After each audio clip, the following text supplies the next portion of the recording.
Committee కుర్రోళ్ళు movie open చేయగానే election లో శివన్ అయితే నిలబడతాడు.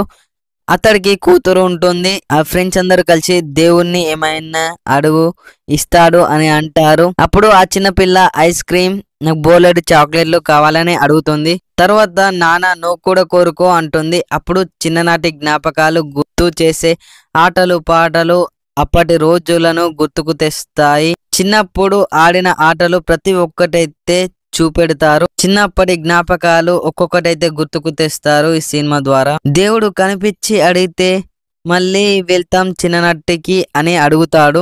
అప్పుడైతే స్టోరీ చెప్తారు. 10th క్లాస్ లవ్ స్టోరీస్ అయితే ఉంటాయి ఒక్కొక్కరిది. కుర్రాళ్ళు ఫ్రెండ్స్ ఉంటారు. ఒకడికి కాలేజీలో సీట్ రాదు. ఫ్రెండ్స్ అందరూ కొట్లాడుకుంటారు. అమ్మోరు జాతర జరుగుతుంది. అక్కడ ఒక ఫ్రెండ్ అయితే ఆత్రం చెరువులో పడి చనిపోతాడు. అందరూ విడిపోతారు. సెకండ్ హాఫ్ లోనైతే ఊరిలో జాతర అని ఒక్కొక్కరు అయితే వస్తారు. అందరూ కలిసి మందు తాగుతారు. అందరినీ మిస్ అవుతున్నా అని ఫ్రెండ్స్ అయితే అంటారు. సత్తయ్య జాతరకు తీసుకురావాలని శివ వాళ్ళ ఫ్రెండ్స్ అయితే కలిసి వెళ్తారు. జాతరలో అందరూ చిన్నప్పటి ఫ్రెండ్స్ కలిసి జాతర ఘనంగా జరిపిస్తారు. కమిటీ కుర్రోళ్ళు ఎలక్షన్ లో తిరుగుతారు. శివగాడు ఎలక్షన్ లో ఓడిపోతాడు.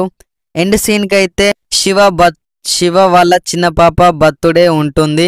అప్పుడే చిన్నప్పటి ఫ్రెండ్స్ ఫ్యామిలీ మెంబర్స్ అయితే వస్తారు. చిన్నప్పటి ఫోటోలను ఎల్ఈడిలో చూపెడతారు. చిన్నతనం ఊరు స్నేహం గురించి అయితే వస్తుంది. ఈ మూవీలో కుర్రోడి చిన్నప్పటిని గుర్తు చేసే సీన్స్ అయితే ఉంటాయి. ఈ మూవీ సూపర్ ఉంది. ఈ మూవీ ఫ్యామిలీతో కలిసి చూడొచ్చు. ఇలాంటి మరిన్ని రివ్యూల కోసం మన ఛానల్ ని సబ్స్క్రైబ్ చేసుకోండి.